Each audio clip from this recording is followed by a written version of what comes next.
যে গরুর মাংস দেখছেন, এই যে আমার বিরিয়ানি বসাই দিছি। আলহামদুলিল্লাহ রান্না হয়ে যাচ্ছে। বিরিয়ানিটা দেখেন, এই যে কাঁচামরিচ দিয়ে দিছি।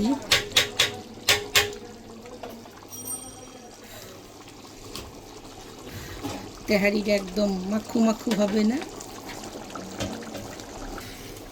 এই যে আমার পোলার চালটা দেখছেন আধা সিদ্ধ হয়ে গেছে।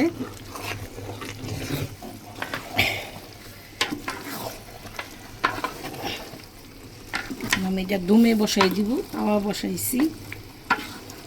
এখন এটা আস্তে আস্তে হবে। ঝালটা কমাই দিই। আর উপরে এই যে কিনারের এই চালগুলো না নামাই দিবেন সব সময়, একটু সময় নিয়ে আস্তে আস্তে এটা এইভাবে দিয়ে দিবেন। এতে করে আপনার বিরিয়ানি কাঁচা থাকবে না।